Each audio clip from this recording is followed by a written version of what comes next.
Alright guys, it's time to talk about Audius on the channel for the first time since the 21st of April, which is this candle right here. And you can see we're pretty much almost at the same height we are right now, just a little bit under that point where we closed on the 21st. Now, we do have somewhat of a diamond pattern playing out at the moment. At the moment we are breaking out of this as well, so let's see if we can hold it.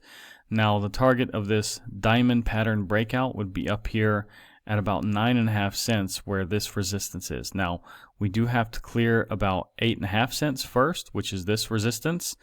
And yeah, we need to, make a big push. Now, I want to also take a look at the next resistance here. It's 10.6 cents. And let's take a look at the volume also for the visible range. Now let me zoom out just a little bit here. Let me put this on a weekly time frame, probably a little bit easier to see it. And there's not much, I've already looked, there's not much way back in history, so I'm not going to go all the way back. But once we get to about 8.77 cents, it looks like the volume goes down pretty drastically here. So yeah, the next candlestick is about 2/3 as big, and yeah, then it goes down. Now, let's see, let's take a look at the RSI and the stochastic real quick as well. Let's see, the weekly time frame is a little bit overbought though on this stoch. Now, on the RSI, it's quite low, but still coming up. And let's get rid of that. The daily time frame is pretty low, actually. That's not bad.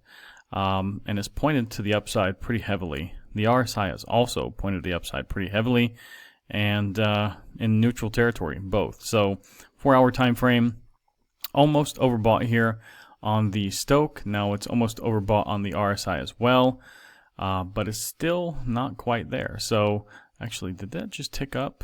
I was looking up here and then I didn't see it on this line, but yeah, it looks like it's now flirting with being overbought. Anyways, the 1-hour time frame is overbought, and the RSI is just flirting with being overbought as well. So the 15-minute time frame looks like it's about to start crossing down on the stoch. So may get a little bit of a downturn here. The RSI is also pointed to the downside. So yeah.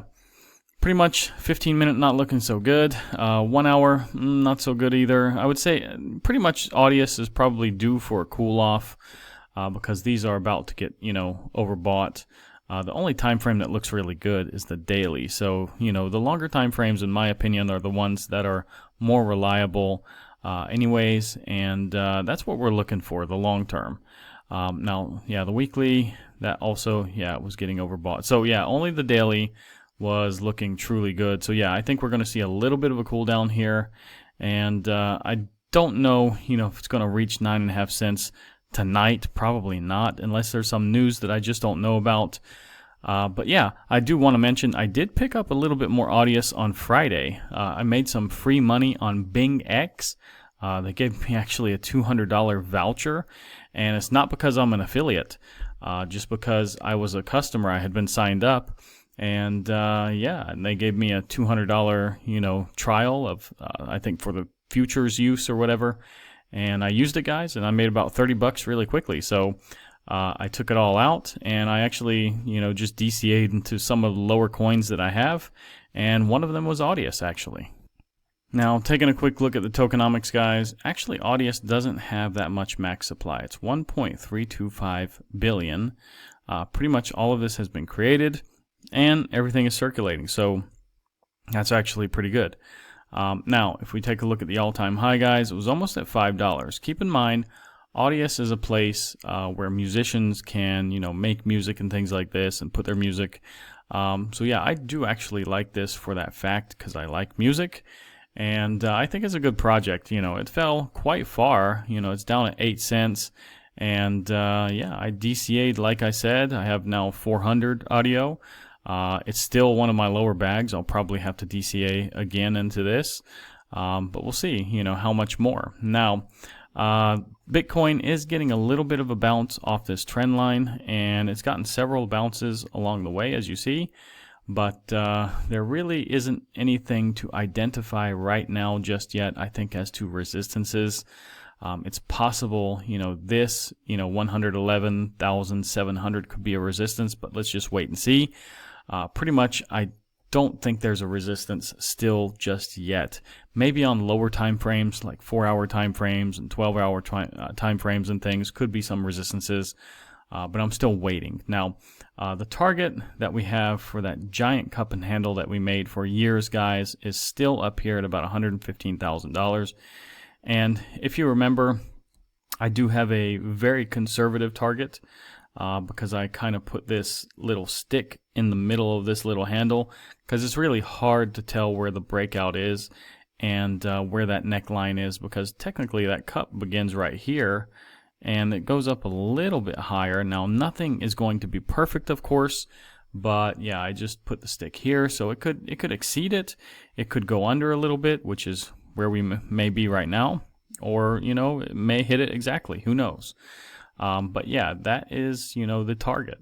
Now, Ethereum not really doing much, but I have identified some resistances, and we are sitting on one right now. So that is probably why we're a little bit struggling today. We haven't really budged all day. I mean, not all day. I mean, of course, this was the start of the candle down here at about 25.25. But last time I looked at it, when I made my Wallet Connect video, guys, it was basically in the same spot. So let's see if it can hold this. And, if it holds it from tomorrow night to Monday, that would mean this would become support. But I do hope we get up a little bit higher, maybe cross this 26.15 mark at least before tomorrow. But we'll see, guys. That's still quite a ways away, and there's not much trading going on the weekends. Now, looking at the total market cap, not much has changed either since earlier when I made that video I just mentioned. Still at 1.21 trillion. Now, if we take a look at the dominance, that has just been, it's a little bit bigger now, but it's just been kind of ticking in this area all day today. Not really budging. There's not really anything going on, but it looks like it is starting to want to go up, though. It has a little bit of a heartbeat, kind of, and let's hope not, though, guys. Now, altcoin season index, I refreshed this right before the video. It's still 18, so nothing really happening.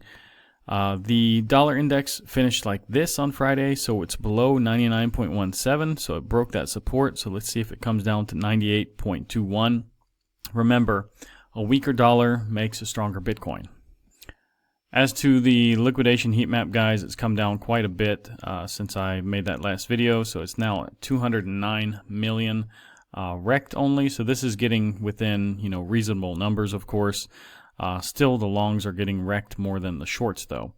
Now, we're at 66 today, so it's greed, but yesterday we were extreme greed at 78, so I'm glad to see that come down. Bull market peak indicators, still 0 from 30 have been hit, guys, so it's still 100% hold. The Pi cycle top indicator, I swear this really looks like it wants to come back up now. I'm not going to sit here and read these numbers, but yeah, it does, to the naked eye, look like it's curving back up. So what do you think, guys? Now, the economic calendar for next week is a little bit more action-packed than this past week, guys. We have Fed Chair Powell speaking tomorrow. That's kind of odd, but okay. Maybe he doesn't want to speak on Monday because it's Memorial Day, so it's a holiday. Now, Tuesday, we do have a few speakers here. We do have core durable goods orders. We do have HPI numbers, consumer confidence, Atlanta Fed GDP now, Q2. Wednesday is just a couple of speakers, it looks like, and the FOMC meeting minutes, guys. That could, give us a little bit more insight as to what might happen next month. Now, Thursday, we do have jobless claims. We have GDP, core PCE prices. We do have, FOMC members speaking. And on Friday, we do have core PCE prices, PC price index. We also got personal spending, Chicago PMI, Michigan numbers, again, Atlanta Fed GDP now, Q2, and Bostic is speaking. So Thursday, Friday, quite action-packed. The days before, they do have, quite a few things going on, but Thursday and Friday is definitely the most important days. Now, 95% still believe that we're not going to get a cut. 5% are still holding out hope, it looks. Now, crypto bubbles, a little bit more green than earlier when I made the Wallet Connect video, guys. Maybe a few bubbles more green. Now, if you want to stake your Audius, guys, there are 4 deals that were found on Coinondo here, this website right up here. Binance actually has 43%. That's odd. I can look at it right now on my mobile to see if that's actually true. Sometimes it's not, though, guys. You have to be really careful. Don't just blindly start sending coins around. But yeah, it actually is true. So looking at it right now, but this is the way they keep you from selling. They don't want you to sell because, you know, Audius is pumping right now. They want you to hold your coins and say, wow, there's 43%, you know, staking, so how long will this be?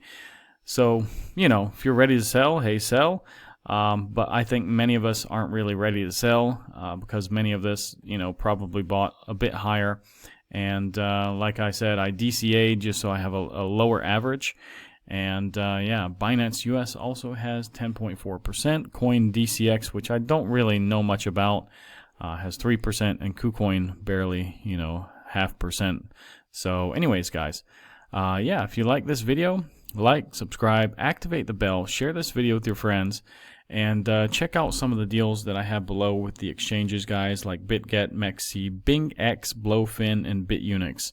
I have 5 exchanges. If you use my links, guys, it really helps me out. And if you want to get Moodix, guys, check Moodix out. They have charts, statistics, articles, many things here, calendars. You get these measurements and things too. However, if you want to just become a member of my channel for $2, guys, I will forward many of these, you know, measurements into a Telegram group. And yeah, that'll probably be a little bit cheaper than paying for this platform. But I still recommend this platform. It's a very good platform for traders. And yeah, anyways, like I said, like, subscribe, activate the bell, and I'll see you guys in the next one.